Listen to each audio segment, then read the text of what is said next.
Start. वस्तु एवं सेवा कर भारत की अर्थव्यवस्था को मजबूती प्रदान करने की दिशा में उठाया गया बड़ा कदम है। यह भारत में 1 जुलाई 2017 से लागू एक महत्वपूर्ण अप्रत्यक्ष कर व्यवस्था है तथा स्वतंत्रता के पश्चात यह अप्रत्यक्ष कर प्रणाली में सुधार के लिए उठाया गया सबसे बड़ा कदम है।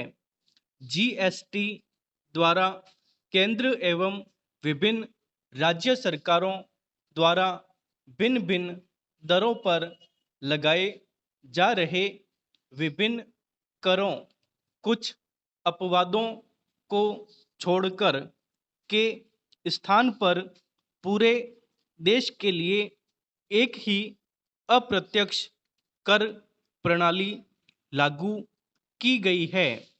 जीएसटी के लागू हो जाने के परिणाम स्वरूप प्रारंभिक कठिनाइयों के पश्चात भारत में एकीकृत साझा राष्ट्रीय बाजार का निर्माण होगा।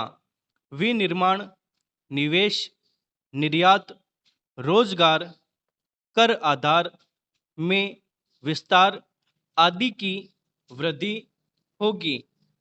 जीएसटी के स्वरूप को अपनाने हेतु केंद्र सरकार द्वारा 101वां संशोधन द्वारा जीएसटी संविधान संशोधन अधिनियम 2016 के माध्यम से संवैधानिक प्रावधान किए गए।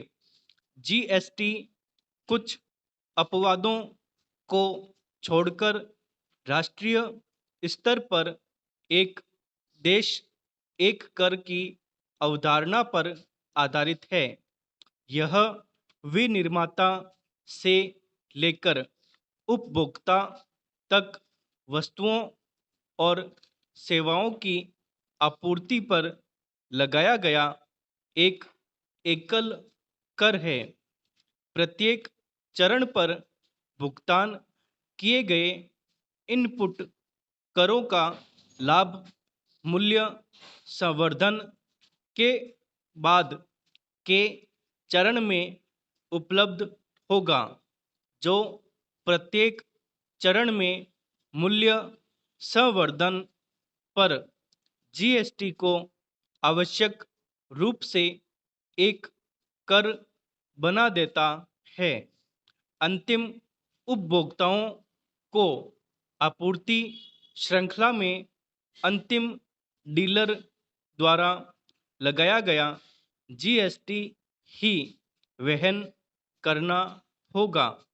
इससे पिछले चरणों के सभी लाभ समाप्त हो जाएंगे। जीएसटी में केंद्र स्तर पर केंद्रीय उत्पाद शुल्क, अतिरिक्त उत्पाद शुल्क, सेवा कर, अतिरिक्त सीमा कर आदि तथा राज्य स्तर पर सेल्स टैक्स, मनोरंजन कर, स्थानीय निकायों द्वारा लगाए जाने वाले टैक्स से अलग केंद्रीय बिक्री कर, प्रवेश कर, परचेज कर, लॉटरी, सट्टे और जुए पर कर आदि समाहित हैं। पेट्रोलियम, अल्कोहल एवं गैस को जीएसटी के दायरे में शामिल नहीं किया गया है।